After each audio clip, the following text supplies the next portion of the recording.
What up, what up, what up, football fans all over the world? It is your boy, Mac the Giants fan, here with my guy, the super dope co-host, Adam Costas. Y'all know what time it is. Time for the real deal NFC East. Round up. Punch that intro.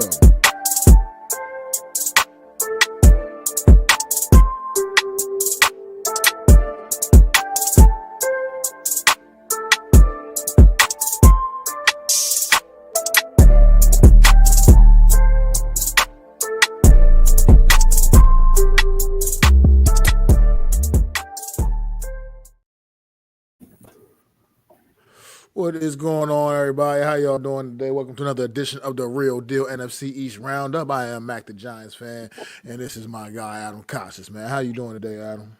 I am doing well. Thank you for asking. How are you, Mac? Just delightful, bro. Just getting down the home stretch of this season, man. As New York Giant fans, we wait to just get put out of our misery, man. You're already like Oh my it's over. God, So misery we is only got a not few even the more word. left. Just a just a few more left, man, to get through, man, and we can get yet again to the off season. Speaking of the New York Giants, let's get right to it, man. 1 o'clock on Sunday, the New York Giants hosted the New Orleans Saints at MetLife Stadium. Right prior to the game, someone flew, a plane right across the stadium, with a banner telling Mr. John Mayer to, get rid of this dumpster fire, do something about this dumpster fire, whatever the sign said. I can't remember exactly specifically, but either way, this is where the New York Giants are as an organization. And then the game happened, and it was probably the worst game on Sunday. Absolutely, probably was the worst game on Sunday, or close to it. I mean, that Jaguars and Titans game or whatever, that game was pretty terrible as well. But that's what happens when you got bad teams playing each other. You get bad football to look at. And this Saints and Giants game was absolutely atrocious. If the Saints were anybody even a halfway decent football team, this game would have never even been close. But then you can say the same thing about the Giants. It just either way, it worked both ways. I mean, these were just two horrible games, two teams, and they played to a 14-11 final score. And Adam, what you got on this one, man? Well, Mac, let me preface this by saying this. I was out doing Christmas tree hunting with relatives during this game. So I taped the game to rewatch the debacle. Now, here I am. I get home from this Christmas tree thing to get home to see the fourth quarter. Now, I'm getting texts from people, oh, Drew Lock's cooking and we're going to lose. And I'm thinking, I'm watching the game on my phone in the middle, on the middle of a mountain, okay? Trying to get the scores. I put my phone in different directions trying to get these scores while I'm out doing this. Why am I doing this on a Sunday and not saying screw everybody, I want to be locked up home? Because that's what the New York Giants have done to me. I don't need to waste 3 hours of my day to know the outcome. So here we go. The game's coming home. I'm driving home now, right? Driving home. Actually, I'm not driving home. I went back to their house. I'm eating a bowl of chili. I'm watching on my phone now. I'm watching on my phone. That's right. Remember Football on Your Phone by Eli Manning and Peyton Manning? Great song. I was watching football on the phone. So I'm streaming the game, and there are a few fans, just saying what, oh, they like the Minnesota teams and just casual talk. I'm sitting here watching this game, and here comes Drew Lock throwing the ball down to Malik Neighbors. I'm like, oh, my God, this can't happen. I thought once the Saints went up by 14, it'd be over. Well, no, little did I know that Derek Carr was going to be an idiot and try to jump over somebody 6 feet tall. I mean, I don't understand what he was doing there. I don't ever want to see a guy get injured, but he could have prevented that injury himself by not doing something dumb. I agree 1,000% with that, by the way. I'm sorry. I feel bad for the guy. And if he's in the game, it's probably not close at the end because he moves the football downfield. But he could have completely avoided that by just doing the smart thing and just running the back of his guy.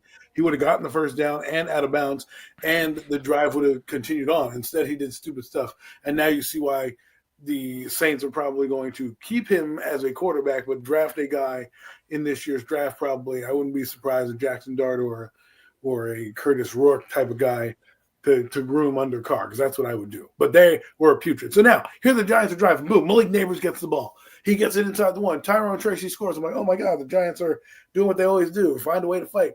All of a sudden, they get the 2-point conversion, tip ball, Malik Neighbors. I'm like, oh my God, the Saints are going to really friggin' blow this. This is going to be, I can't believe this. I said, I'm sitting here, I'm like excited. I thought the 14-3, I thought the game was over. And all of a sudden, here come the Giants roaring back to do, I'm like, please don't. They're getting in, the Saints get the ball. They give the ball right back. The Giants go down for a field goal. I'm like, to tie the game. I'm like, I don't know what's going to happen. Blocked field goal. And the only way and only fashion the Giants know how, they still found a way to lose the game. They still got the memo. Great job, Giants, in losing the game. It was highly contested, but it lost. But it had to. And here I am. People are looking at me, and I'm like, yes. But they're like, but Adam, they missed the field goal. I'm like, exactly. We needed that to happen. We didn't need them to tie the game up because they would have stole that game. But I have to agree with Mac. This game was putrid.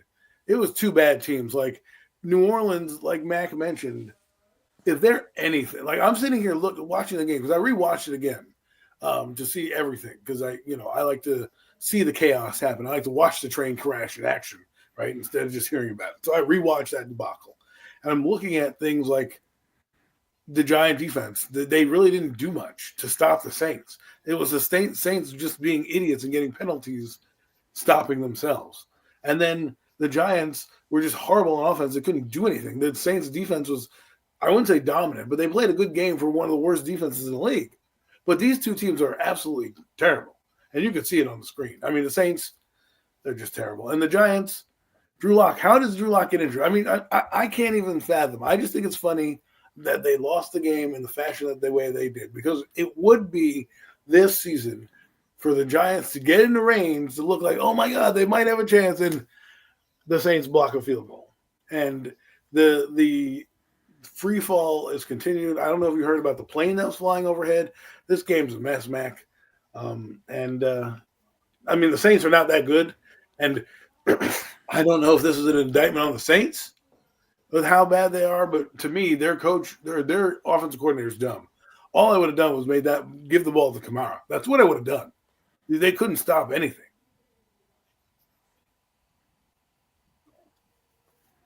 Alvin Kamara had 17 carries, man. Only you had is 44 yards.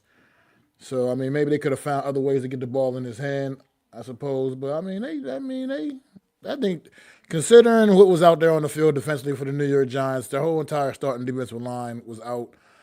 I will say those guys played.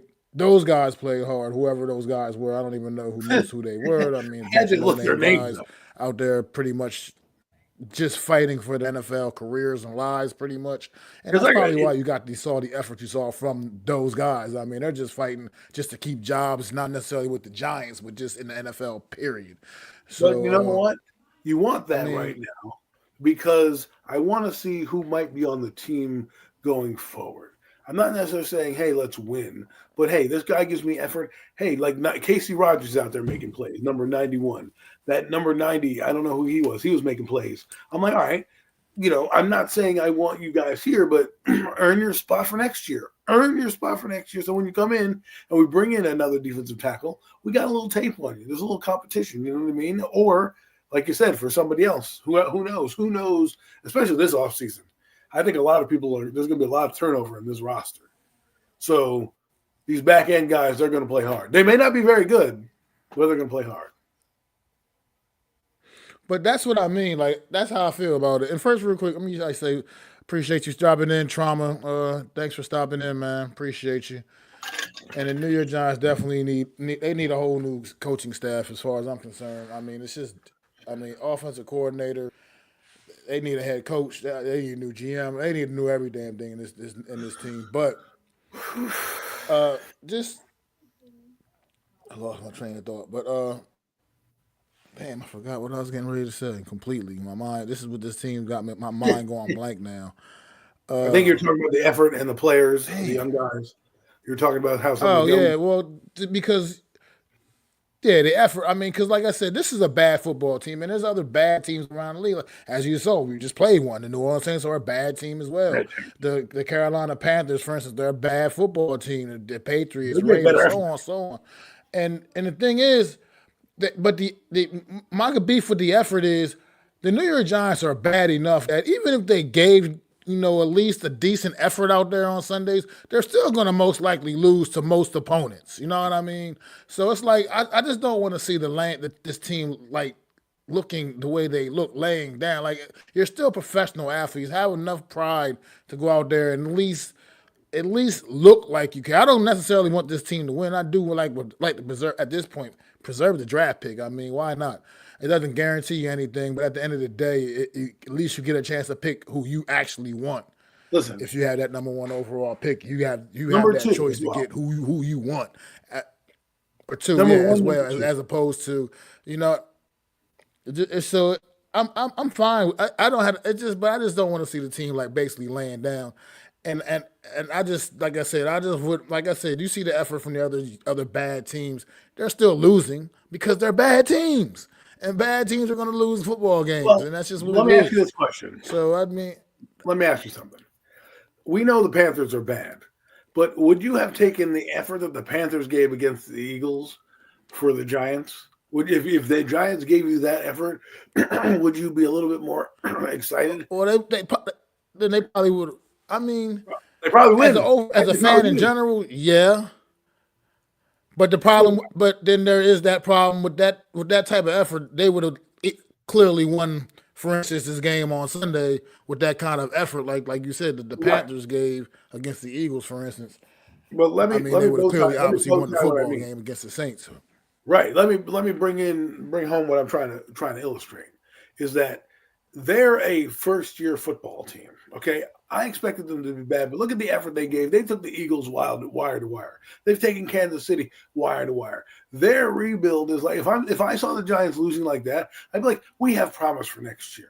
When I don't see that kind of effort with the Giants. I see sloppy football, not a well coached football team, guys checking in and out of the lineup that sometimes is a big play. Like as much as they got an interception, Derek Carr threw 200 something yards. It wasn't like they stopped this vaunted passing attack. They still had their struggles, right? So all I'm saying is year 3 for the Giants, I shouldn't see less effort than I see for the Panthers, and they're year 1. They're year 1 of their rebuild. Okay. So if I'm a Panther fan, I'm excited. If I'm a Giant fan, my effort needs to be better, and I need to figure it out.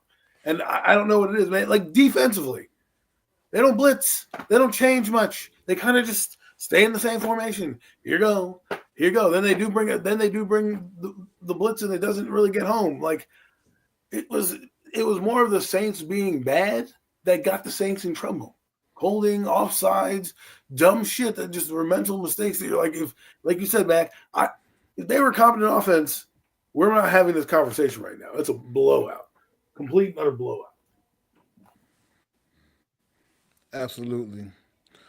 Uh, I mean, yeah. This New York Giant team. Let's go a little bit into some of this detail. I mean, Drew Lock. Don't get confused by these numbers. I mean, they're not great. Not that they're good, but just don't get confused by them. 21 to 49 for 227 yards. That's a number you're not get confused by. Because going into the fourth quarter of this football game, Drew Lock did not even have 100 yards passing still going into the fourth quarter of this football game. He just literally just got those yards in absolute garbage time in the last couple of drives of this football game in the fourth quarter. Just kind of making this padding the numbers. I mean, his average pass attempt was 4.6 yards average. This is the NFL, folks. 4.6 yards average per pass. This man started the game off 0 for 8. 0 for 8 is what Drew Lock started this game off. I mean, I'm not really beefing with the defense much. The defense did enough in this game for the New York Giants to win the football game. This offense is absolutely disgusting to me. It's absolutely disgusting. I mean, yeah, Malik Neighbors did have a pretty decent game, sure. 5 catches, 79 yards. He had a 2-point conversion. Yeah, yada, yada, yada. But This offense is absolutely terrible. Oh, by the way, Brian Dable, Daniel Bellinger can catch the football still. He actually does could add something to the offense if you actually would use him. I mean, this what we see week in and week out from this New York Giant offense in particular. Like I said, the defense has been pretty atrocious over the course of the several weeks of the season as well. But this offense has just been disgusting all season, other than pretty much the Seattle game, and I guess if you want to say the Cleveland game as well earlier, the two wins. But it's been this team is just this has too many problems to even try to figure it out right now at this point. One thing I think a lot of us can agree on is that I think there's a change needs to happen with the guy powers that be.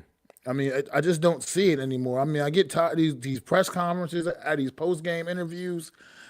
It's just too much. We gotta look at the tape and gotta keep. I'm tired of hearing this man talking about you gotta look at the tape. What are you looking at on the tape? And they're coming out and doing the same dumb shit the following week. I don't get it, and I just don't really have much more time. I feel like spending on this game right now because it was just absolutely ridiculous. Absolutely ridiculous. I mean, Devin Singletary with 2 carries for 8 yards. I just I don't know what we're doing anymore.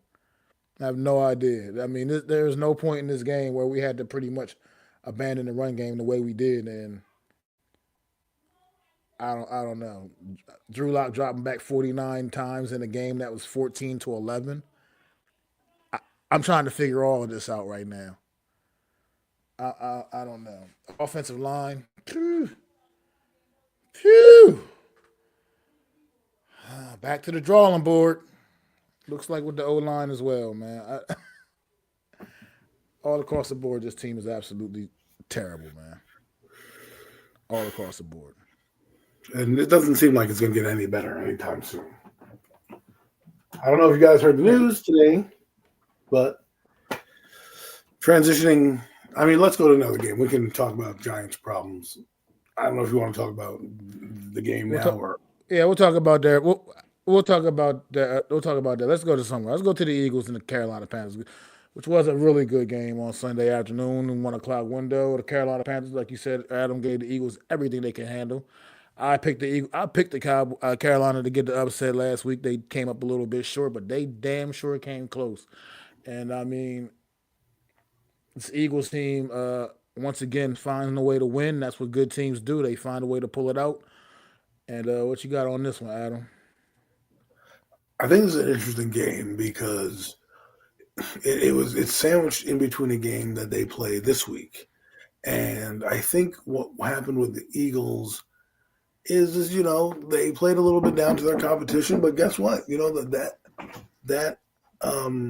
Philadelphia, that Panther team is stepping up to the challenge. They're not worried about anything anymore. I think getting the confidence in London and then playing Kansas City close to the vest, taking them down to the wire, taking Tampa Bay down to the wire, it's building them confidence. Like, yeah, we may not be winning this game, but we're damn sure going to give you a fight to the end. And I saw Bryce Young have a decent game.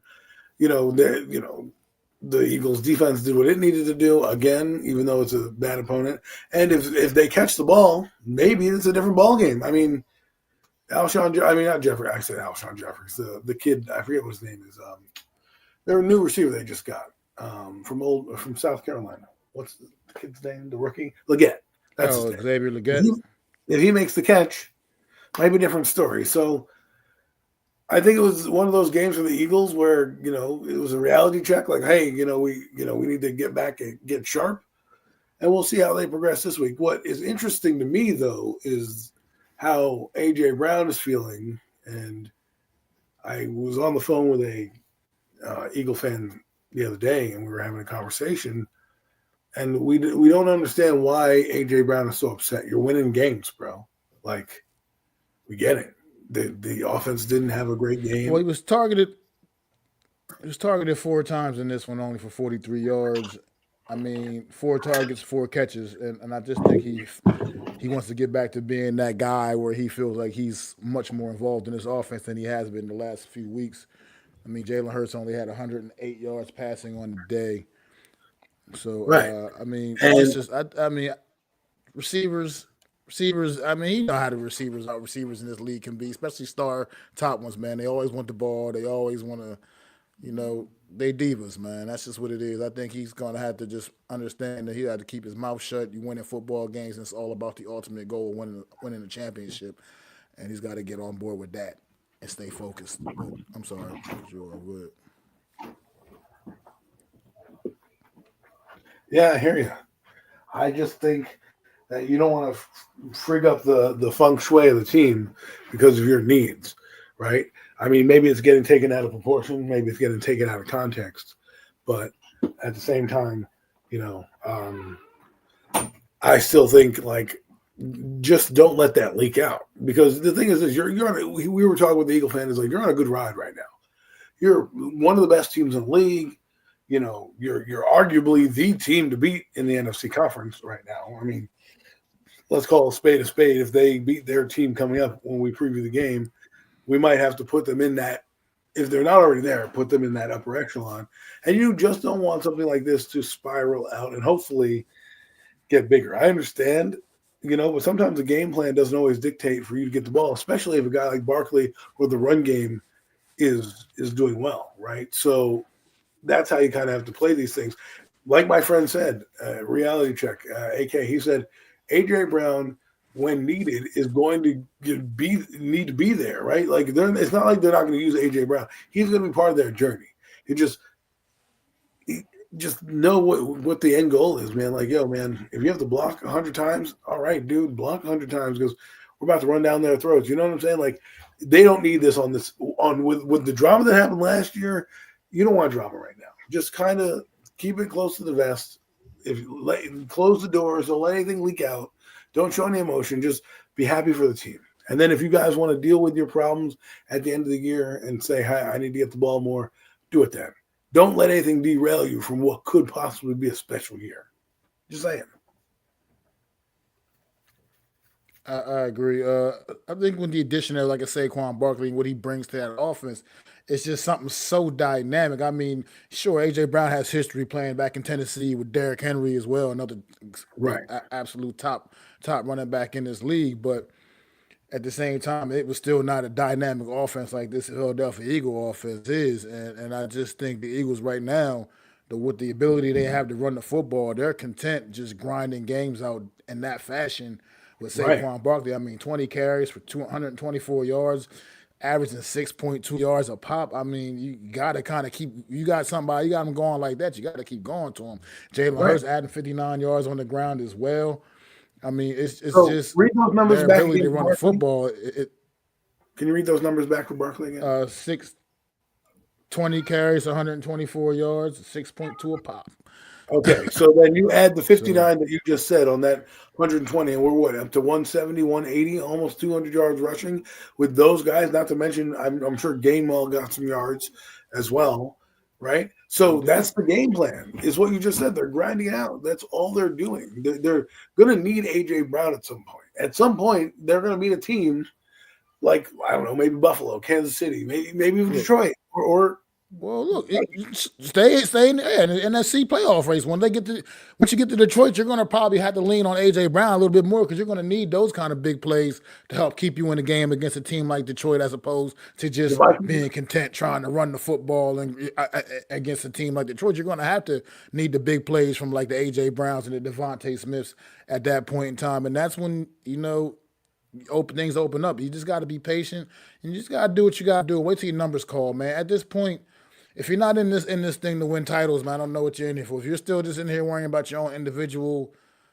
accolades and statistics and whatnot, I mean, that's just not what it's all about. That's not what it needs to be all about. Right now, this team is in position to do something really special, and they need to keep their eye on the prize because Detroit has shown a few chinks in the armor. I'm still got Detroit a little bit above them right now in the NFC mix right What now, about but the Eagles Minnesota? are right there. I mean, We'll talk about that tomorrow. they're right there. So I mean, And so I just think that they need to keep their eyes on the prize, stay focused, man, because that last thing this team needs right now are ripples coming into the mix at this stage of the season when you're headed getting ready for a playoff for a playoff run. So Well, I thought about it like this, gotta Mac. keep an eye on this going forward. But I thought about it like this. uh, The Eagles are have to keep an edge because if you think about the playoff picture, and we can talk about the playoff picture because there's 4 games left, it's kind of starting to thin itself out, so to speak. Right now, they're the 2 seed. Okay, the first seed is Detroit. Right now, they would get their bye. The Eagles would not get home field, so no matter what would happen, they would always bow down to Detroit if Detroit happened to advance. If by some miracle they can win out and they be number one, coming to Philly is going to be different than going on the road. And I think it would be easier, not easier, but the road to the Super Bowl for the Eagles if they wanted to go, if they needed to get there. Because when you're winning 11 games and playing like Minnesota, Detroit, and the Eagles, you can talk Super Bowl because that's where they're trying to head.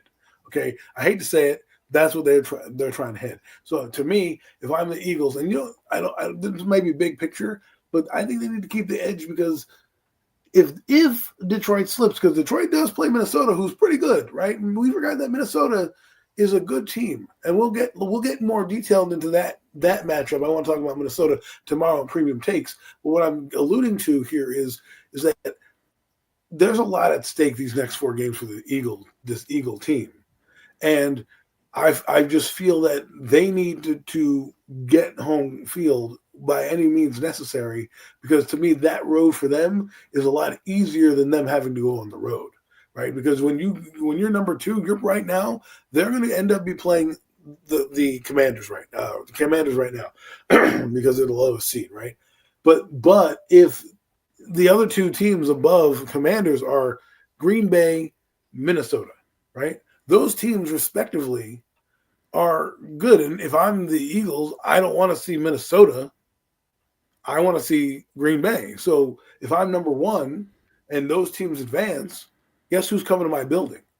Green Bay's coming to my house as opposed to the Vikings who, just have a better defense and a better overall team that might be able to knock you off. So I know that was long-winded. All I'm just saying is this Eagle team needs to keep the march going because if they win out, it might be an easier trip to the Super Bowl.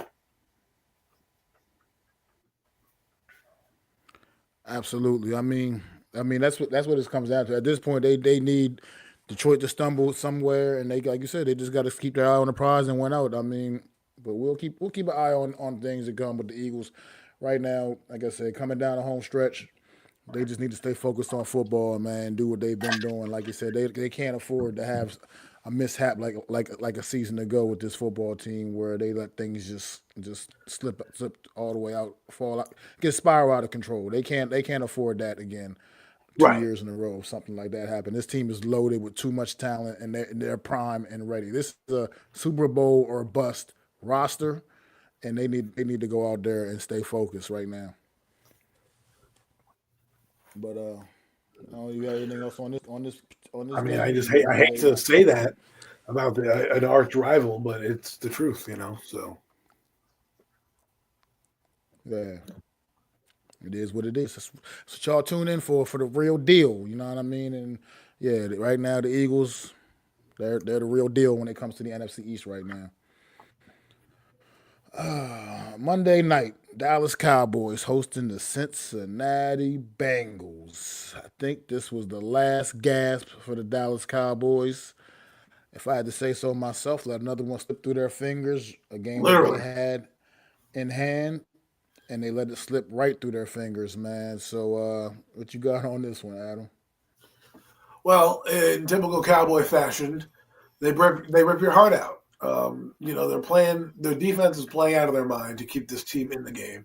Overshown, unfortunate what happened to that gentleman because he was becoming a budding star, and I have to thank him in our March to the Yeah, Tankathon. He had a pick six to help the Cowboys beat the Giants on Thanksgiving. So, he did his part to keep us in line. But if I'm a Cowboy fan, I'm a little disappointed because that guy is coming back and looked like he could be a star with him and Micah Parsons terrorizing backfields for years to come.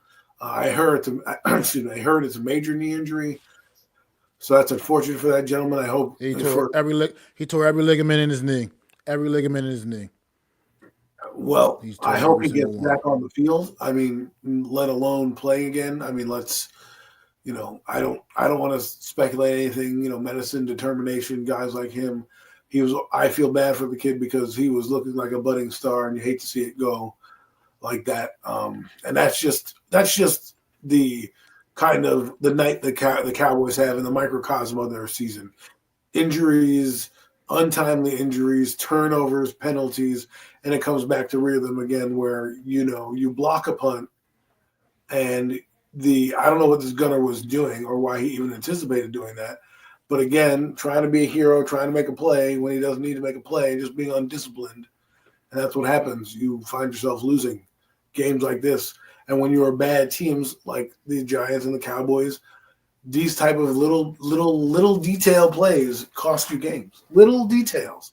That's that little mishap at the end of the game. That's a little detail. That's a guy probably not paying attention in meetings, not paying attention to reps, just having adrenaline flowing. Like, what are you doing? Move out of the way. Get out of the way of that ball. You need to know what you're doing on a pump But the block. thing about it, and I had this excuse me, had this conversation with a friend of mine. It's like, to me, this is football 101, brother. This goes back to Pop Warner, everything. Like, this is not like some new rule that was placed in the game. Like, all of a sudden, how do you make a blunder like that in that situation? Is absolutely beyond me, especially at the NFL level. This is no excuse Right. for it. It's one thing if it was like some random accident you didn't get maybe enough out of the way, but you pretty much made it your point to make Right. contact with the football when you didn't need to at all whatsoever, Right. which You is went to just catch it. It looked like you mind went to blowing to me. And the thing is, you give the Bengals offense another chance. It's like giving another home run hitter another chance at bat. And then hits a home run on you, right? Like, and I don't mean to do that because Juan Soto is with the Mets. I'm just using that analogy because basically they got a 3-and-out, right? And all of a sudden, what did they lose on the game? They got a big play to Jamar Chase and Joe Burrow, right? You knew that at some point that dam was going to break, and it broke. And that's what, that play cost them the game, but that team was held in check for a little bit, right? I mean, they had actually wasn't held in check. He was doing pretty good, but at that point, you had held them and they to a fourth down, they're punting. And now they come back and they get another chance because of your blunder, and they go out and they do what they need to do and they win the game, right? And it's just been the microcosm of the Eagles, of the Dallas Cowboys season, injuries. And maybe this is what they need. Maybe this is what they need. Call me crazy. Maybe they need to either clean house or get in the top 10 to get players that can now help them. Because think about this, right? They got Micah Parsons. He helped them win on defense, and they've gotten some players. They lost to Marcus Lawrence. They lost all these guys. Now, I'm not trying to make excuses. It's not really what I'm here for. What I'm trying to say is sometimes teams like that don't always get to retool. Now you get to retool. You get to be down to the top 10 probably. I don't think they win another game. Maybe they win one more game. One more game. I think, if that. So let's say they win 6 games. Right? They'll be top 10. What's going on? So, like, it What's sucks. going on, Chad? They could probably get a good running back or a good defensive player in the draft. So it doesn't suck. But if you're a Cowboy fan, you're probably saying, man, always, you always, bad teams find ways to lose games, Mac. That's just the name of the game. Absolutely.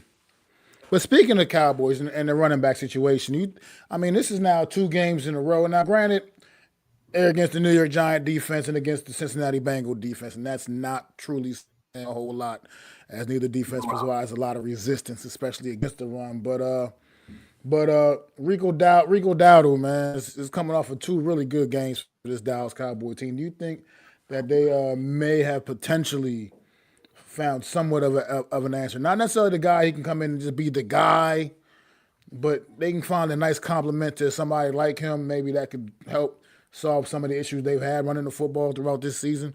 Because this young man he's starting to. I actually noticed him last year, a season ago.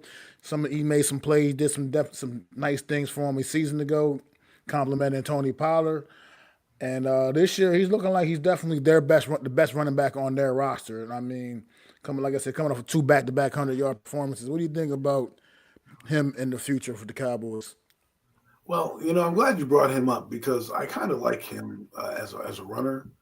I seem like he kind of evolved as a runner going forward.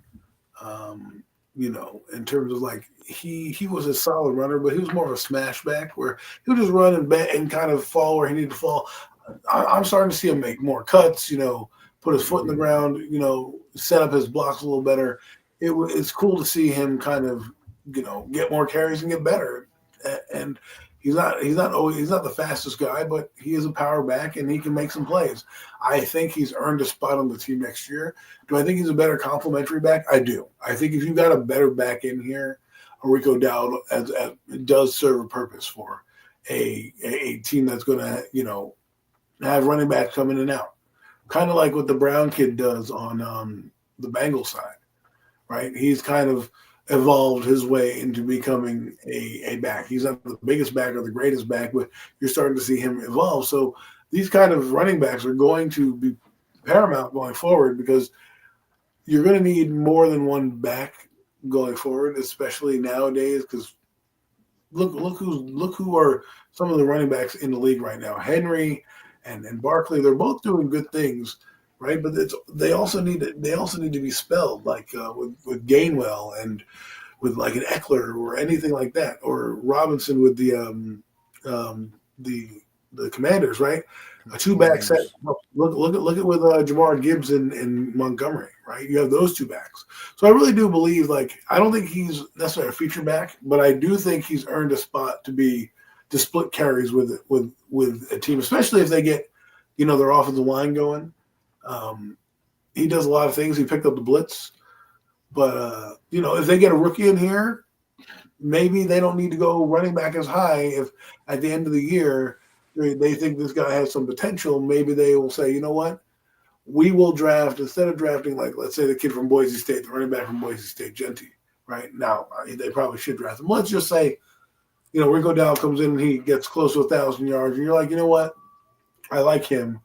Let me put running back down, down the board a little bit and see if I can snag one of the later round running backs that has some potential and go get something, go get another defensive player, like another Micah Parsons or another, O-lineman or something like that. If that's Rico Dowd, maybe he can do that for the Cowboys. Maybe he can eliminate the heavy need for running back and say, listen, we can at least be with Dak Prescott, CD Lamb, because they need another receiver, to be honest with you. I think that's what they need, like a legit, like, bona fide. I mean, Brandon Cooks is decent, but after you have Brandon Cooks, you have nobody else, right? You have nobody. I mean, you have the Turpin kid, but to me, he's a bit player. He's a guy you get on a couple bubble screens like that. So why wouldn't they want to be able to have flexibility there? Rico Dowd, if he plays well, maybe I'm not saying Rico Dowd stops you from doing it, but if you're not as urgent to get one in the draft or in free agency, maybe you'll say, you know what, I'll build around Rico.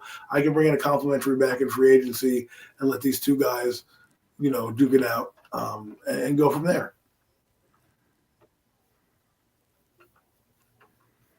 I mean, that sounds like. I mean, you got to see what. I mean, curious with Cowboys. Definitely right now, sitting at 5-8. They're not mathematically eliminated from anything yet. But let's face it, It's a pretty hard road. it's not very realistic chance that the Cowboys are going to see any postseason action this year. It'd be pretty far fetched to think that they There's a will. lot of teams Just based that on are close. it would take a lot of teams would have to really start having a lot of bad things happen for the Cowboys to kind of leapfrog a lot of teams that are in their way right now. So we'll see what they do going forward, man. I mean, I know I've talked to some Cowboy fans and I've talked to one in particular on a daily basis that really wants this team to lose. He is not trying to see this team win football games. He wants to draft pick. He wants to try to get things right and get some pieces in there. So we'll see what the Cowboys do, man, going forward. We'll see. Well, it's Keep an hard for eye on them. them, but right now,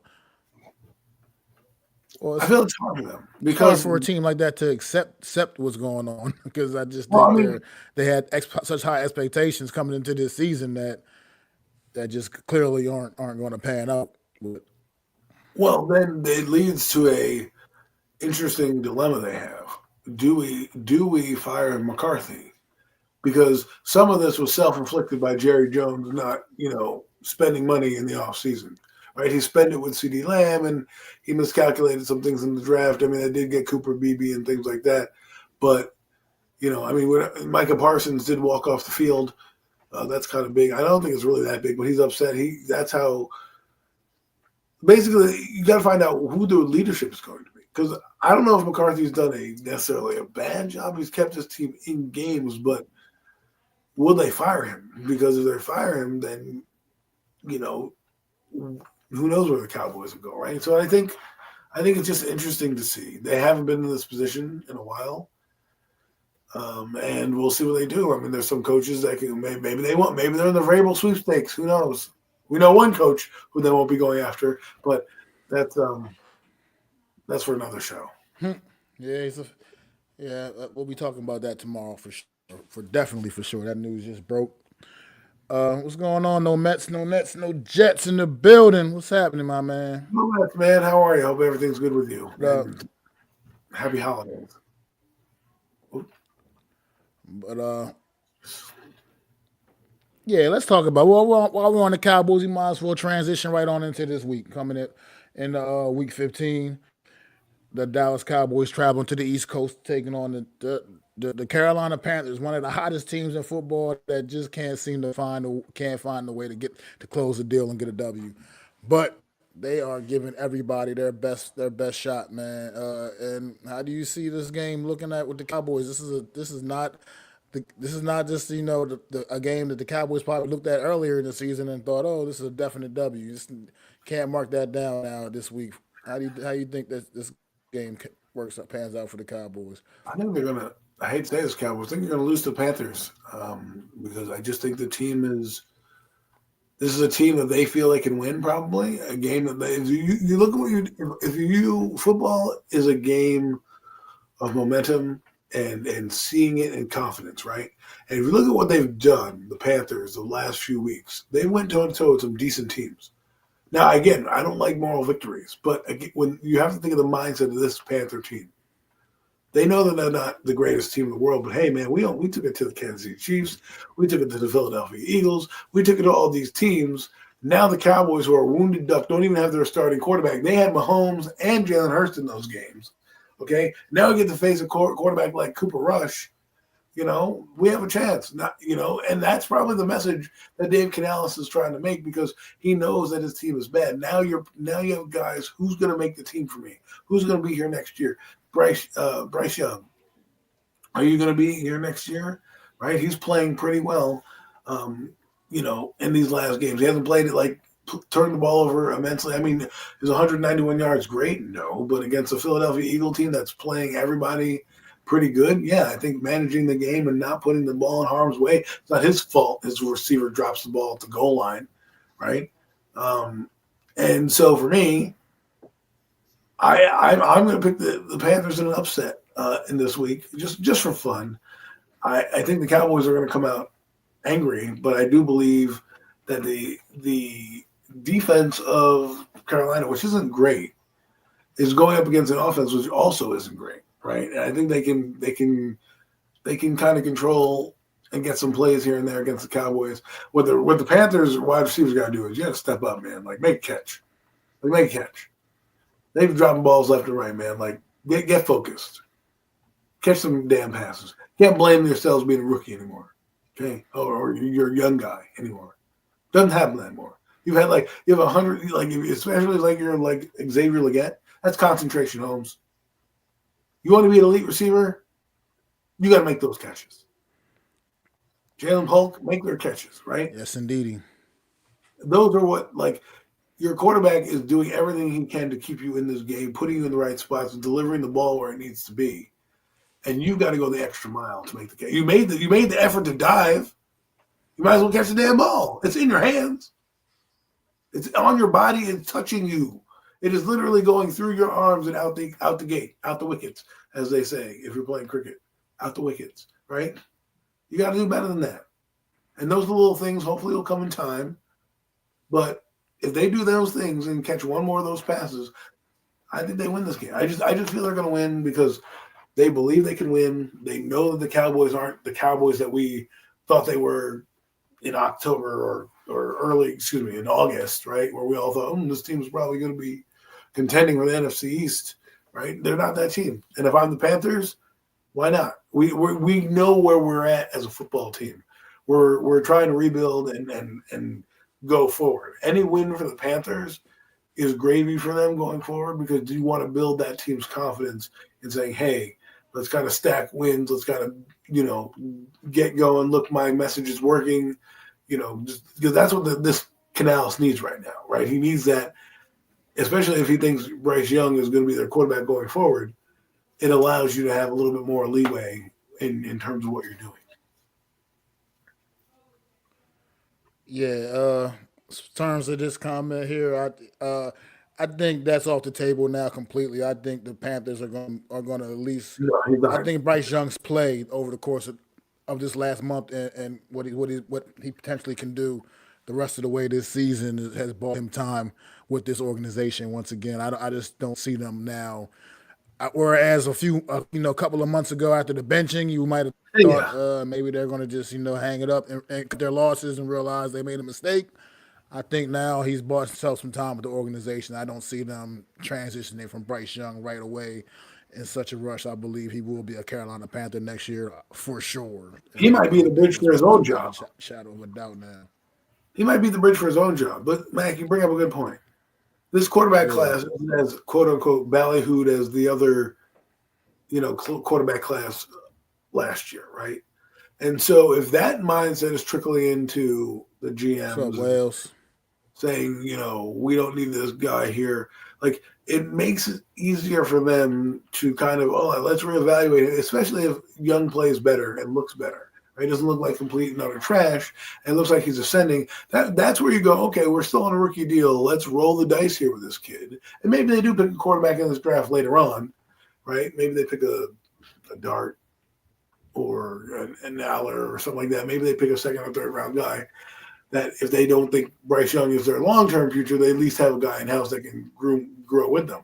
And I just think if the quarterback class was this year's quarterback class, it'd probably be a different story. You'd be probably 50-50 with Bryce.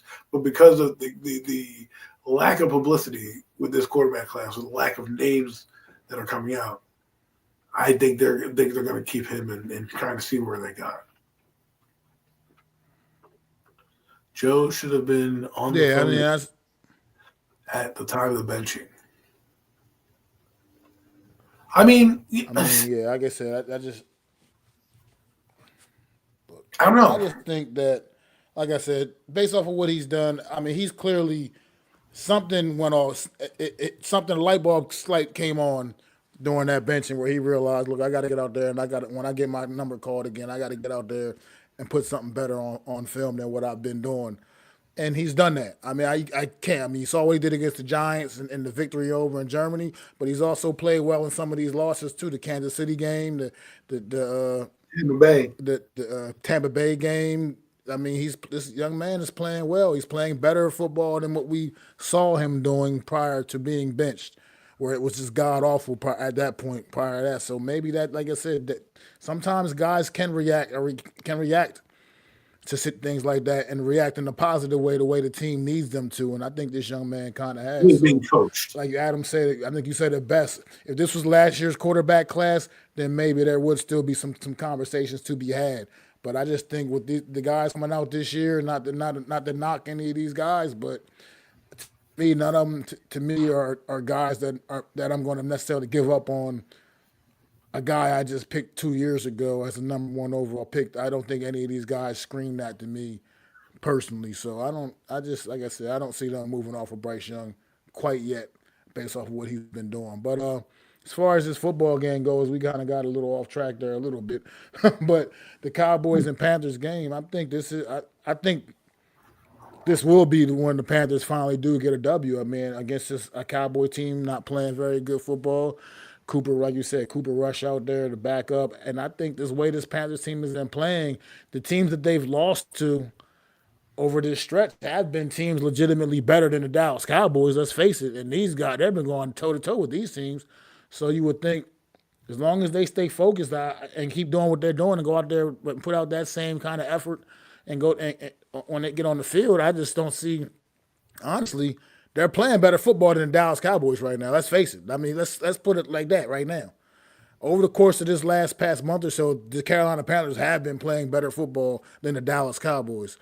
And I just wouldn't be shocked here to see if the Carolina Panthers pull this one out. I mean, they're home underdogs, 3-point home underdogs, but I just don't see it. I think the Carolina Panthers get the job done against the Dallas Cowboys here at home.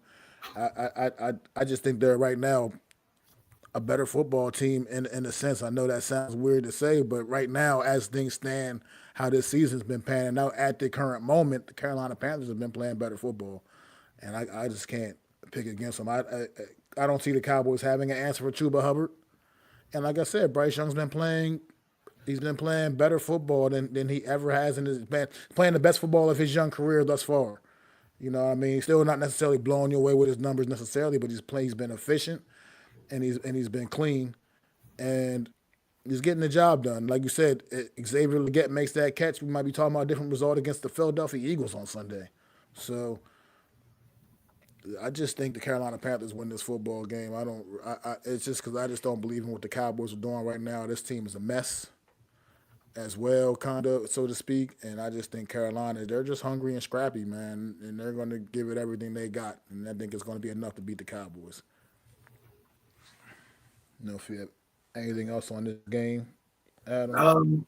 Not really. I think you said it very very well. I think I'm thinking about just Dave Canales and what his message is going to be. Right? If I'm him in that locker room, beat the Cowboys, get a feather in your cap type of win. Right? It may not seem like that, but anytime you can beat a franchise like the Dallas Cowboys, in your inception, even if they're bad, is a good win for a team like Carolina, right?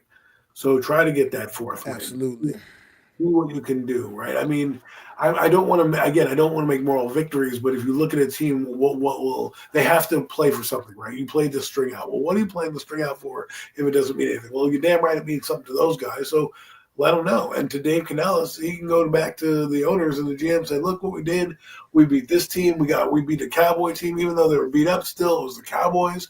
You know what I mean? We have nobody in our team, and we went out and beat that team. So, I just think when you look at a game like this, the Panthers, if they win this game, should feel good about themselves for beating one of the marquee franchises in the NFL.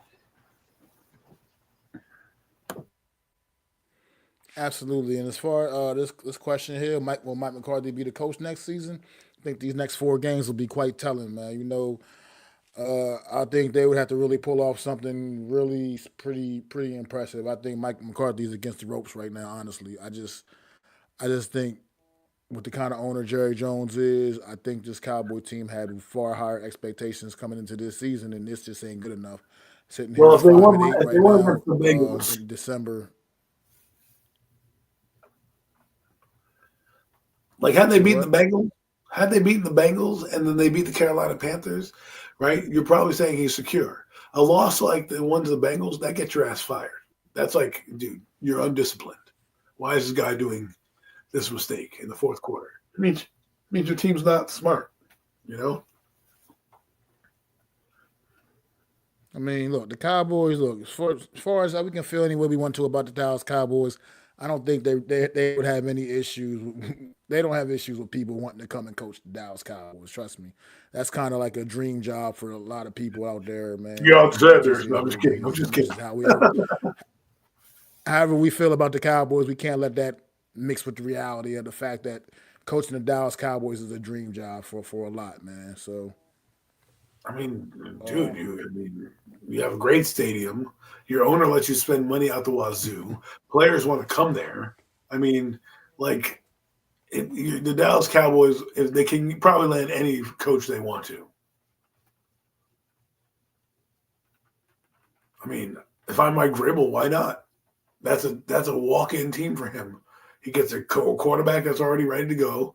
He gets a defense that's got some good pieces he can put around, right? He's got an offensive line and then he'll have like a draft pick in the top 20s, at least top 15. You get a guy who can get maybe some discipline with that team, and who knows? I mean, Vrabel's going to be a hot name that gets thrown around. Aaron Glenn, that might be a guy if he comes in to coach Mike McCarthy. I mean, McCarthy is also going to get get some looks this offseason. I mean, McCarthy will also get a job somewhere else too. I think, I do believe he'll get a job. I mean, his Cowboy teams haven't been bad outside of being decimated by injuries. Have they had some discipline issues and lost some games? Yeah, but they've been he's been there 5 years, or they've won 12 times, 12 games or 10 or more games during the 5 years. And the 2 years that they don't win the 12 games, they lost their quarterback to a broken leg, and they lost their quarterback again to a torn hamstring, and a lot of injuries on these two things. So I'm not saying that I think they're a great team and all. All I'm saying is, like, if you're a coach like Mike McCarthy, yeah, sure, you might get fired from the Cowboys, but you might get a job very quickly because of what he did with the Cowboys. I mean, we may not like him personally, but they've had a couple winning seasons with at least 3 with Mike McCarthy since he's been there. So. Well, they haven't had any losing seasons under him at all, so this would be the first one, if I'm not mistaken. But they had the first one where he came in with Dak Prescott in 2020. That was the Joe Judge playoff bowl type shit. We're like, oh my god, we're gonna make the playoffs, and we're 6-10, and that's the game we lost to Andy Dalton. Well, the whole division was disgusting that year, anyway. But. The team that went to the playoffs that year was the Commanders at like 7-9, folks. That's how bad. I think the Giants were 6-10 or whatever. Yeah, they would have made the playoffs. They would have made the playoffs. If the Eagles don't lose,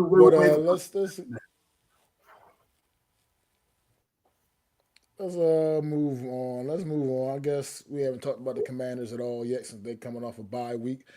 They'll be traveling down to the Bayou, taking on the New Orleans Saints. What do we expect from the Washington Commanders coming off their late season bye week? And what do you expect from the young quarterback going down the stretch this season? Can they hang on to that last playoff spot? Well, I think they're going to obliterate the New Orleans Saints. He's going back home to Louisiana. Right, New Orleans is in the Bayou State. Now he represented the Bayou State in college, so I'm sure there's going to be a large contingent down there celebrating him. The Saints have a quarterback who injured his hand jumping over a teammate for no apparent reason, and their backup is Jake Hayner, who can't do a damn thing. So they're screwed more than anything. They're probably going to lose the rest of their games because their quarterback is not going to be competent enough. And coming off a bye week, after a win, let's see what this Dan Quinn team could do. I don't know. I don't think they're going to be crazy, but I wouldn't be surprised if the Commanders went 42-10. Some type of thing like that. Jalen Daniels has 2 rushing touchdowns, 2 passing touchdowns, 200 yards, and like 100 yards rushing or some crazy shit. And Robinson goes off for a couple touchdowns. I hope all of that happens. Huh? I guess he's on a fantasy team. I hope all of that happens for. Absolutely. But I'm just saying, like, for me, big game. I can't wait to see what he's going to do. I mean, his first time home. So, I don't think the Commanders need to focus because, like Max said, they're not fully cemented. I think they need the next 2 games to cement themselves in a playoff spot. They need to get to 10 wins, right? If they beat the New Orleans, they'll be at 9. They get to 10 wins, they probably lock up the last and final, wild card spot. And then it might be between Green Bay and all that stuff. But there's still a huge dogfight in the West as well. So they need to win these games. I think it comes down to these next 2 weeks to kind of, if they win the next 2 weeks and they get to 10 wins, I think they're going to lock their spot up, right? And then it'll come down to Seattle and the Rams, whoever wins that game. Yeah, I mean, like you said, it's all important for them right now. I mean, right now they're hanging on to that seventh spot, game ahead of the Rams in that position right now, man. And so they just need to just like I said, they can't. These are the kind of games right now. The New Orleans Saints. These are must win games for them. They can't afford to have a hiccup down against a team as bad as New Orleans Saints as we witnessed firsthand as Giant fans on Sunday. This is a bad football team they're playing against, and they're definitely the better team, and they got to go on there and show that on Sunday. I think this bye couldn't have come at a better time. I think Jaden Daniels has been playing a little banged up, for the last several weeks, and I believe that rest, that little extra week of rest, might be what he needed to get him, reinvigorated again a little bit, get his body a little bit healthier again. And I think we will see a dynamic performance from this young man who probably will, like you said, be performing in front of a lot of his, friends, close friends, family members, whatever. I mean, New Orleans ain't in Baton Rouge, but at the end of the day, you just take that ride down there to the dome, you know what I mean, and see your guy. He's going to be back in the area, a guy that the many fans that he had down there when he played at LSU. So I think this could be a big one for Jaden Daniels, and I think the Washington Commanders do go out there and put on a show, actually, absolutely put on a clinic and take New Orleans out. Because this is, like I said, these are not the games that they can't afford to drop a game like this right now. They have to beat the teams that they are better than. And this is definitely one of those teams in New Orleans Saints, man. They need to go ahead and take care of business on Sunday, and I think they will. Oh, I mean, I don't think they're going to lose. They shouldn't lose, but they need to win the next couple games, like you said. Because Rams are red hot, man. Rams are red hot, and you don't want them to. The Rams are looking to win the division as well. So again, we'll talk about them more tomorrow. But as for Commanders, they gotta, yeah, like I said, they gotta win the next few games, and then they can kind of figure out where they're gonna Yeah, what will happen. Because I think in the next 2 weeks or so, you're gonna start to really find out, I mean, who's playing for what. what's going on, Bookends, man? Appreciate you dropping in. Look, they got the Saints this week. This is a game they got to win, but then they followed it up with a game against the Eagles. Then they got the Okay, Falcons, who could be scrap fighting for their playoff life at right? that point, and then they finish out the season with the Cowboys. So, I And that's mean, another game. Kind of funky look, things happen in those games. You never know, exactly. right? I mean, they already dropped one to the Cowboys, so you already saw how that can happen. So I think they just got to stay focused and they got to figure out a way. So hopefully that bye week did this team a little bit of justice. They got a little bit healthier, hopefully, and they can come out there and they can do what they got to do going down the stretch and try to secure that final playoff spot. I mean, I think that the division race is pretty much over with. I think it's not clinched, but it's pretty much over with. I don't see the Eagles Yeah, falling flat on their face like there's no that. way they would have And to win and out. so they yeah, I mean, so I don't see that happening. But they can stay focused on trying to secure that last wild card spot at the very least, or even not just secure a wild card spot. Period. Right now they're holding on to that seventh spot. So we'll see what the Washington Commanders can do. But yeah, I think they just got to go out there and take care of business against a bad New Orleans Saints team on Sunday. But let's get to the shit show, man, a little bit. Let's talk about these guys again. All the news that comes with this team. The injury report at this point is just looking like I don't even know what to tell you anymore. Every week is just more and more people going to IR. Tyler Nubin, the latest to join the IR team IR for Right? the New York Football Giants. Yeah, Tyler Nubin. He's on. They put him on IR today.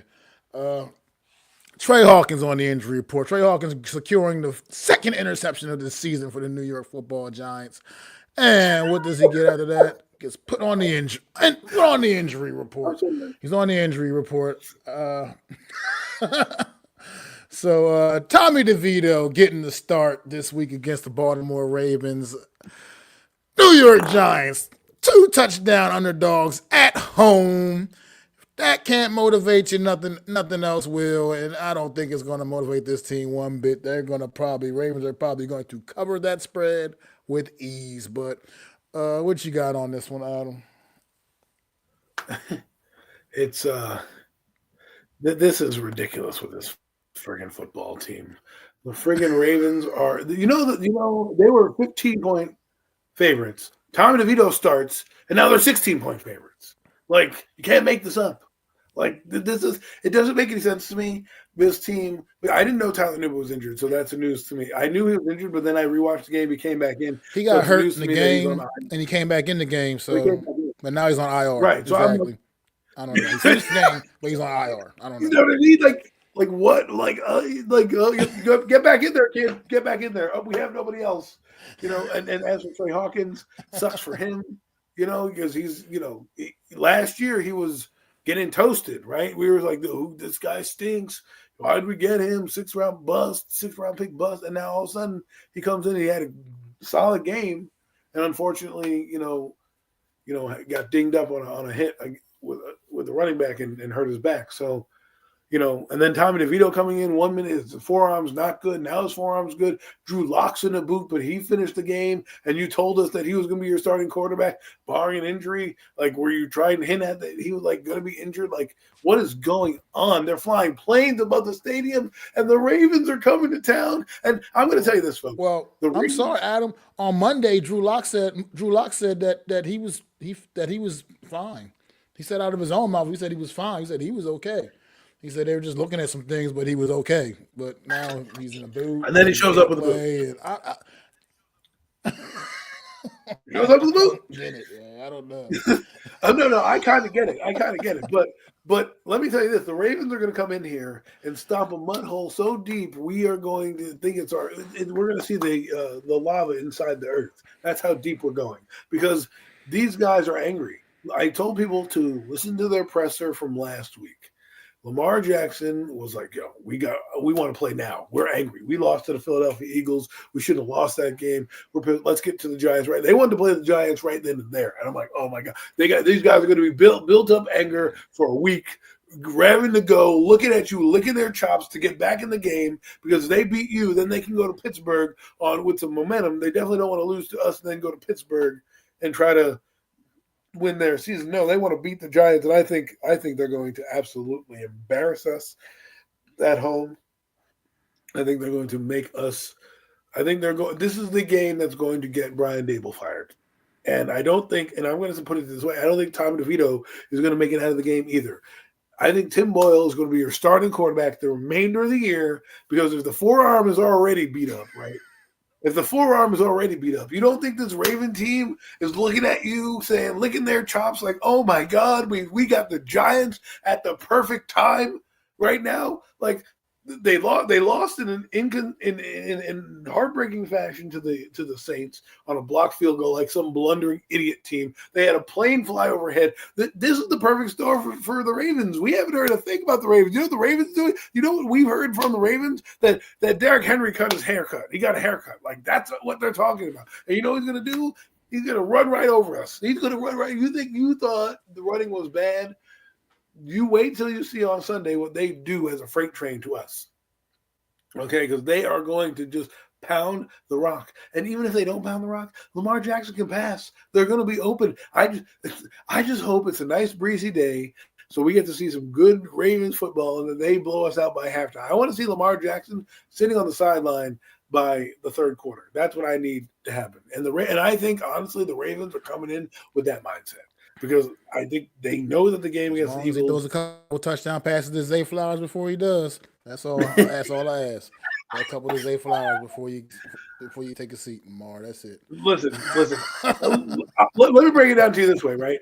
If the same opportunities happen with the Ravens that happen with the Saints with getting an inside plus territory, they're going to score, and the game could be out of hand quickly with how the Giants play. If the Giants play any way they play like the Saints, they're going to get blown out, because they did not play a good game the entire game. And Tommy DeVito is not going to come in here and all of a sudden rectify this offense, and we're going to throw for 400 yards and score 3 touchdowns. I don't think the Ravens are going to want us to do that. The Ravens are going to come in here. They're going to look at you. They're going to see that Tom DeVito was just coming off an injury. Drew Lock stinks. You can't get the ball downfield. You have 2 offensive tackles who probably shouldn't be in the NFL playing in Azudu and Hubbard, and even Evan Neal has problems at times. And there was a play against Evan Neal on Thanksgiving where he was blocking nobody. He literally had a turnstile at one point, right? He had a better game going forward this week, but still, they were still putting pressure on the quarterback. They're going to lick their chops at Tommy DeVito. And if I'm a Raven fan, like I don't want to know what's going to happen. If I'm Tommy DeVito, I'm a family member, I'm his agent, I make sure that I put an injury clause in my contract because the Ravens are going to be out for blood. That's all I'm saying. They're going to be out for blood. Like, this is a rested Ravens team coming off of their bye week. This just spells disaster for the New York Giants. Tommy DeVito already is infamous for taking some of the dumbest, most bonehead sacks anyway. And now, with this offensive line up in front of him, from what we saw against the Saints with Drew Lock, I mean, running for his life. I mean, the dude running for his life. Tommy DeVito, I feel bad for you, kid, going out there, man. But look, you'll bring people to the stadium to come see Tommy Cutlets. Dude, They'll come see you. did They'll you come see his pay their little agents like dollar and get their bobblehead? ticket and go into the stadium. You can get Tommy DeVito's bobblehead, agent's bobbleheads out there. I saw it. You can buy it. If you want to, you want to worship Tommy DeVito and his agent, go get the bobblehead doll. I wish I was on YouTube. I could put the link out there for you guys to go get it. I'm not getting one. I was shown the link. It was pretty hysterical for me that this guy gets publicity like that. At this point, I'd rather see Tim Boyle, to be honest with you, because I don't really want to see. We're already a shit show anyway. Well, like you said, you might just see Tim Boyle. I mean, who knows? Maybe they got something devised where they got, according to like Brian Daboll said, we had 2 plays for Tommy on Sunday. That one play that weird, he just came in for one fucking play and turned around and handed the ball off, and Drew Lock came back in. I still can't figure that shit out either. I don't know. Everything this team does is just head scratching and strange, bizarre. Everything. It's just like, what are we doing? Are we an NFL team or what? I don't know anymore. I just don't know what to do. When I watch the Giants, I just want to pluck my eyes out watching this team because it's just that bad. Like, that's exactly what he should do. Mara should give out the chicken cutlets on Sunday, man. Like, look, come to the game, guys. We'll get free chicken cutlets for everybody, the whole stadium. Do it, man. Do it, bro. Everyone gets a complimentary chicken cutlet. That's a lot of chicken cutlets. I know you can buy them at bulk at Wegmans. Well, not really. Did you see the stadium on Sunday, bro? It wasn't that many people there. Not a lot of people in attendance. Yeah, not coming. And nobody wants to come out and watch that. The tickets were like $25. They were practically the hotcakes. They can't get rid of them. And they were giving tickets away. They were basically giving tickets away on Sunday, and they couldn't get people in that stadium. But yeah, I hope that the Giants have a chance in this game on Sunday. Absolutely not. They have no chance. No. Like I said, when you're a 2-touchdown underdog at home, I don't think it gets any more despicable than that to be a 2-touchdown underdog in your own stadium. That is ridiculous. And I hope they get beat by more than abomination. I do. I hope they get embarrassed because I'm sure they will.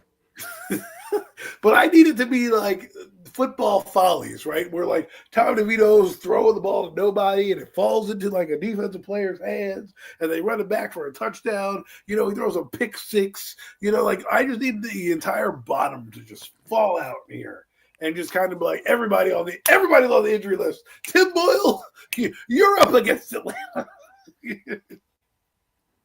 At this point, the whole damn team is injured, according to the Giants injury report. It seems like every week is somebody else going to IR and this, that. Like I said, I'm trying to figure out how Tyler Newman finished the football game on Sunday, and now he's on IR. Like suddenly, here we get to Wednesday, and he's on IR. I just don't know what's going on with this team.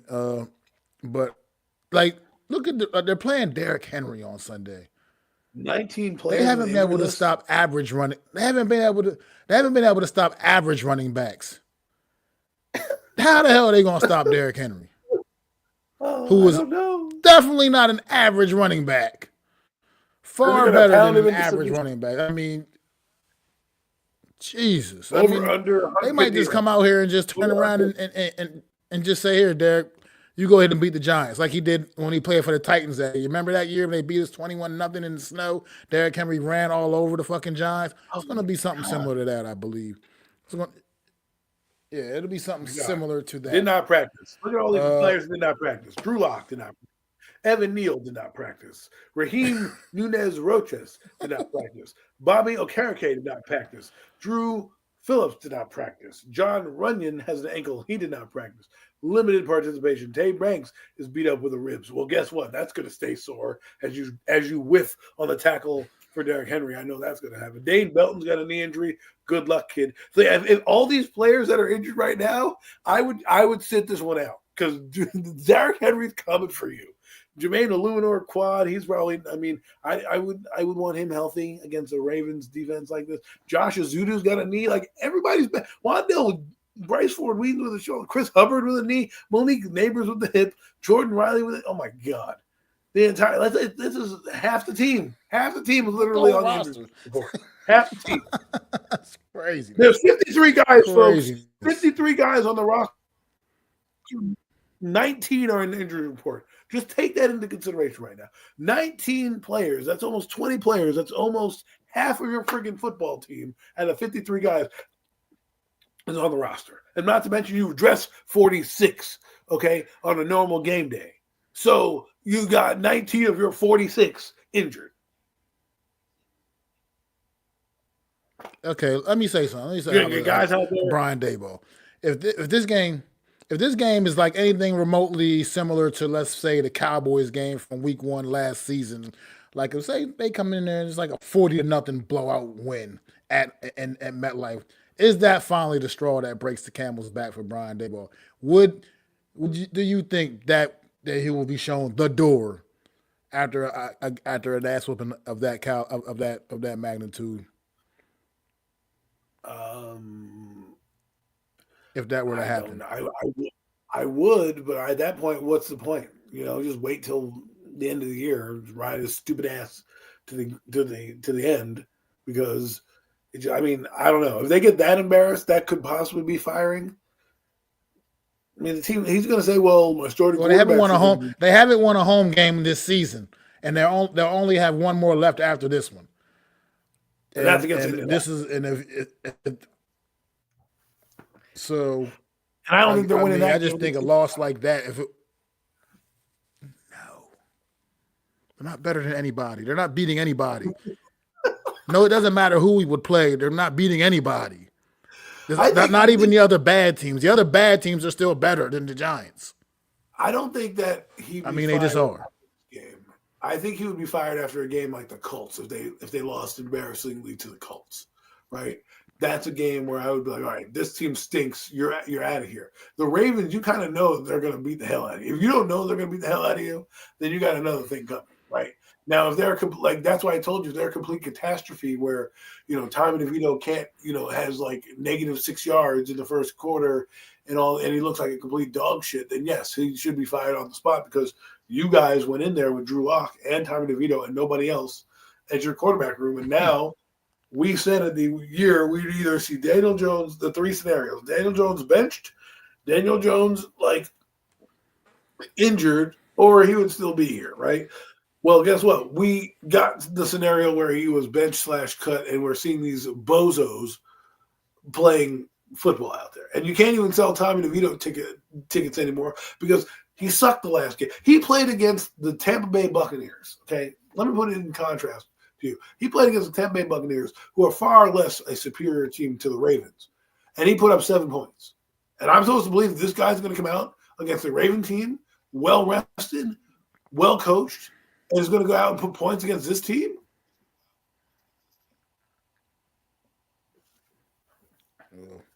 I guess only time will tell. I guess we'll have to wait and see Sunday. But we got one more game to dig into before we get up out of here, man.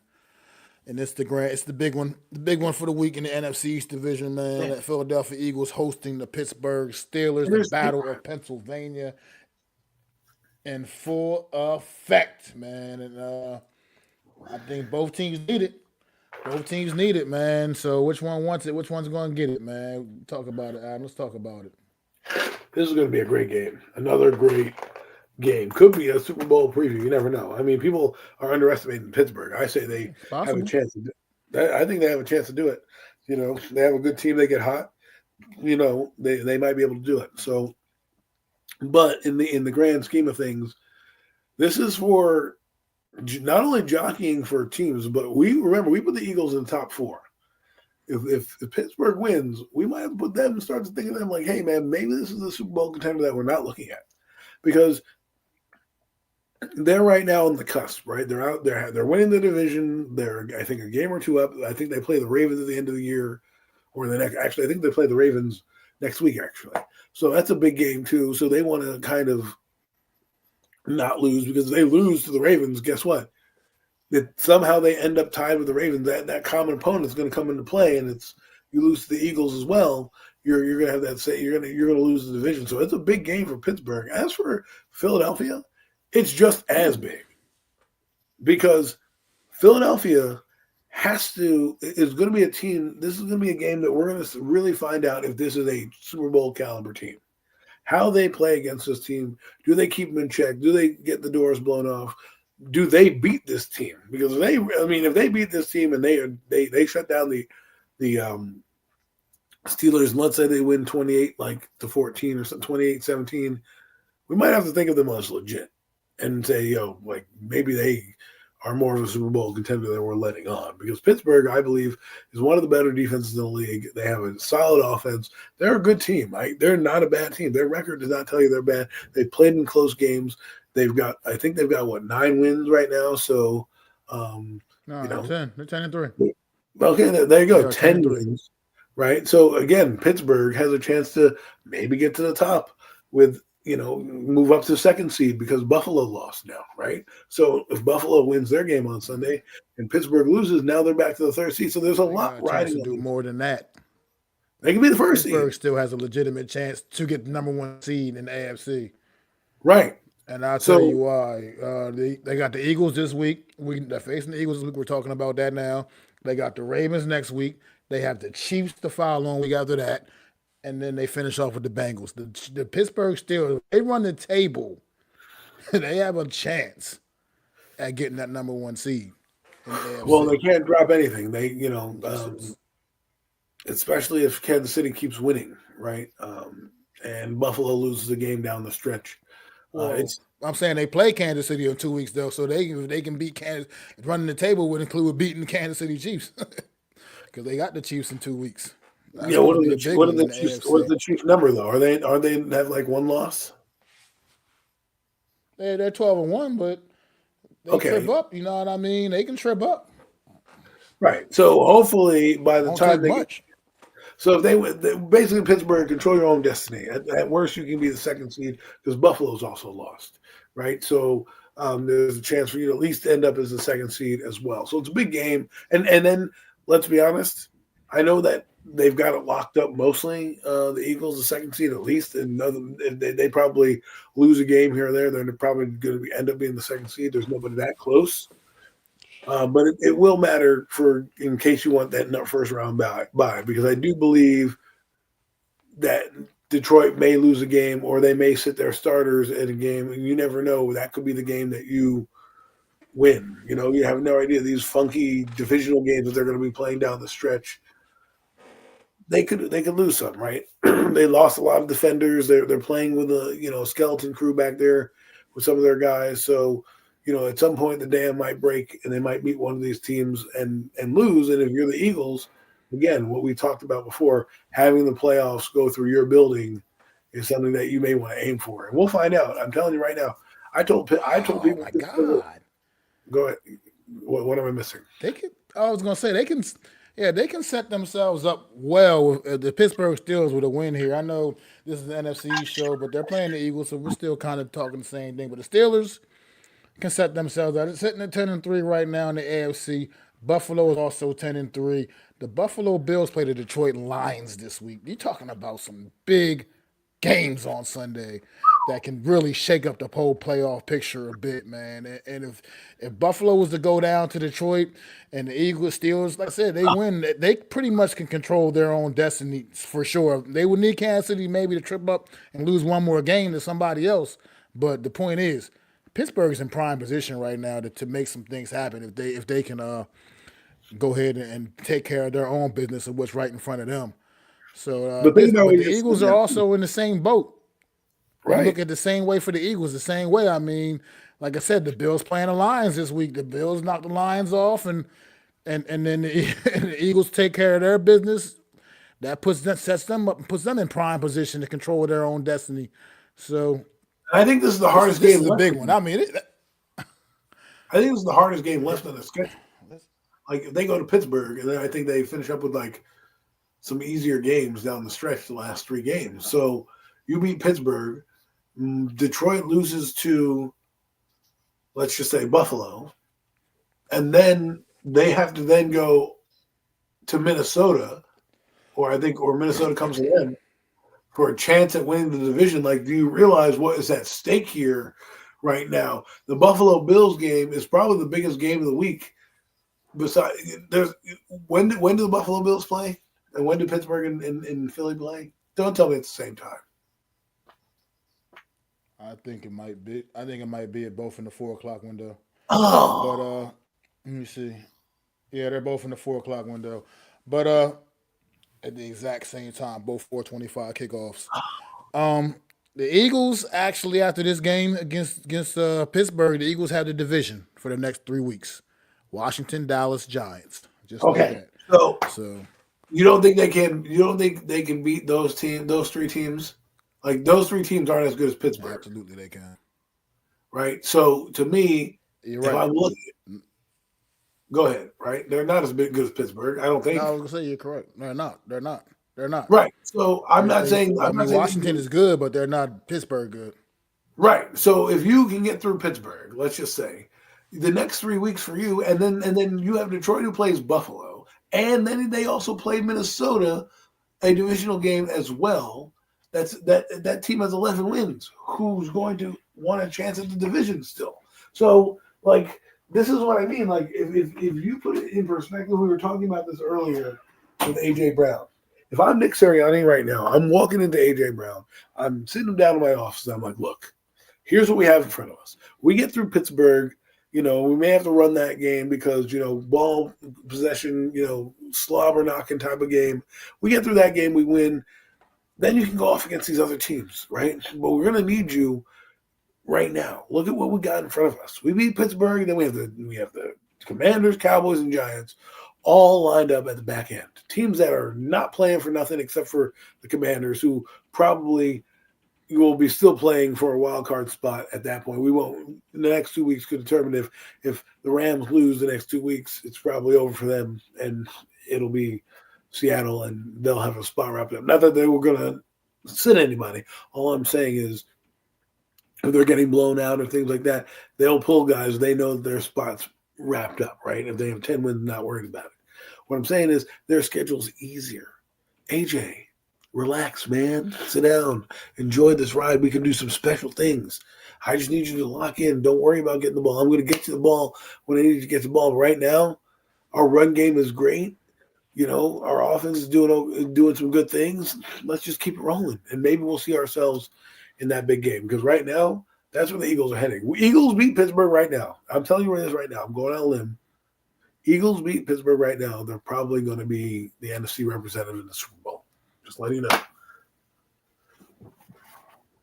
know. Well, we'll see about all of that. But I do believe that Eagles do. I mean, like you just said, you nailed it. I think they got to come in this game and approach this game. You can't think this is the time to prove a point and think you're going to drop Jalen Hurts back 40 times or something like that Right. against this Pittsburgh pass rush. I mean, that's T.J. Watt over there, but I mean, he ain't that man. That man is a grown ass man. You can't just have Jalen Hurts dropping back and all of a sudden trying to prove he's some supreme pocket passer in a game like this. You got to rely on Saquon Barkley, Kenneth Gainwell, and what Jalen Hurts can do with his legs in this one. You're going to have to rely on that run game, and that would be the best way to approach against this Philadelphia Pittsburgh Steelers defense, to go in there and attack this Pittsburgh Steelers defense by trying to grind it out, try to wear those guys down, to slow down that pass rush when Jalen Hurts is dropping back. And there might be still some big plays to be had for A.J. Brown and company, man. So you just got, like I said, football is a consummate team sport, man. And at the end of the day, man, you can't make it about yourself.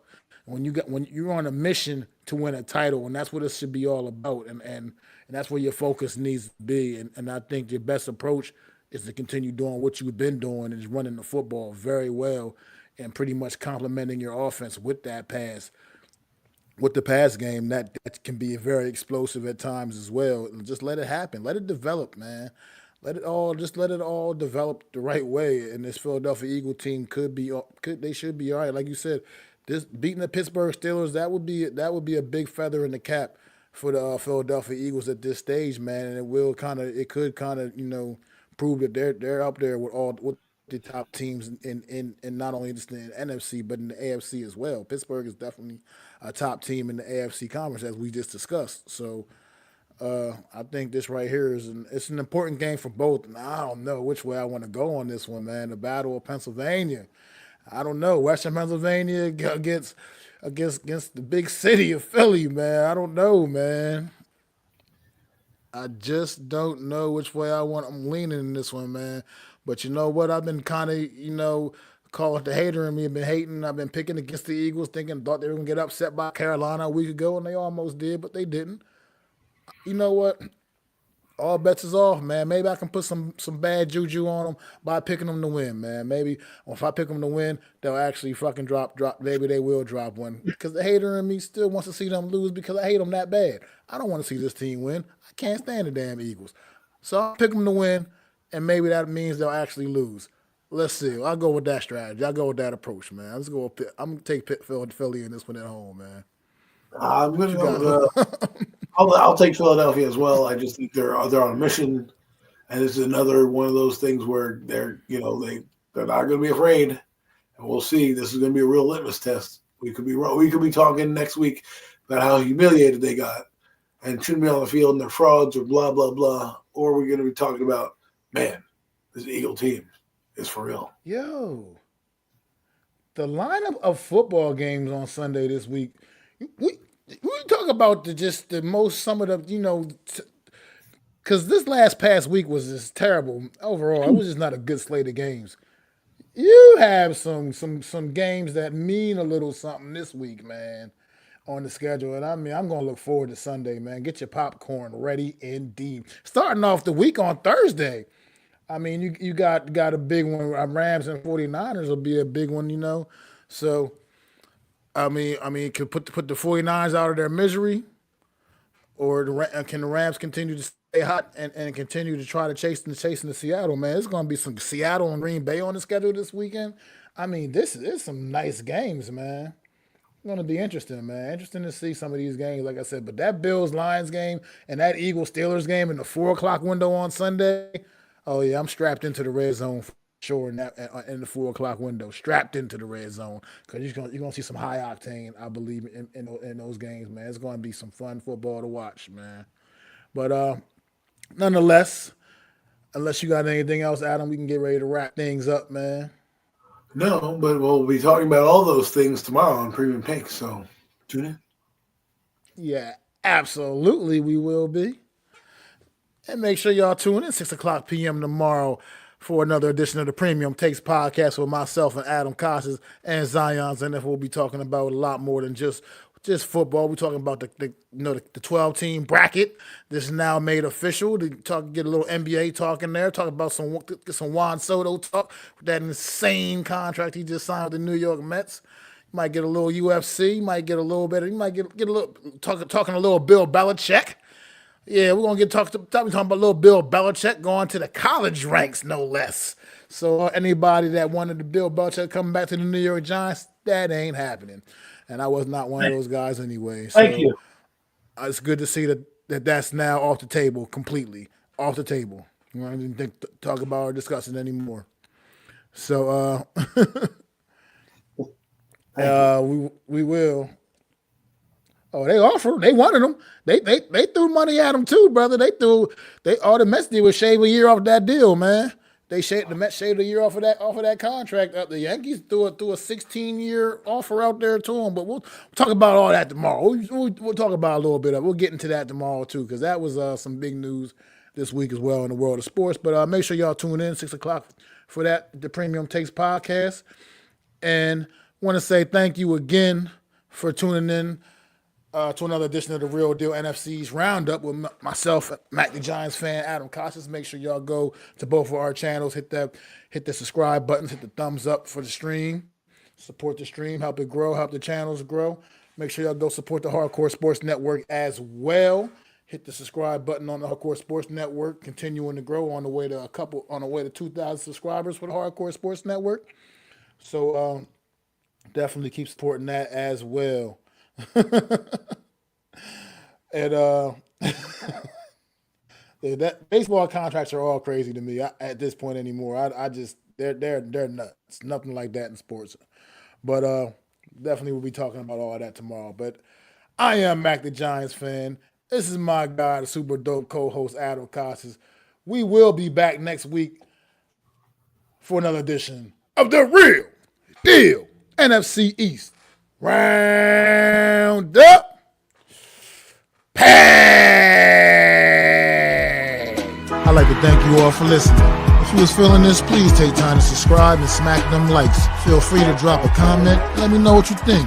Don't forget to ring that bell so you know when I'm dropping new content. It's your boy, Mac the Giants fan. You can find me on Twitter, YouTube, and Facebook at Mac the Giants fan. That's MACDA Giants fan.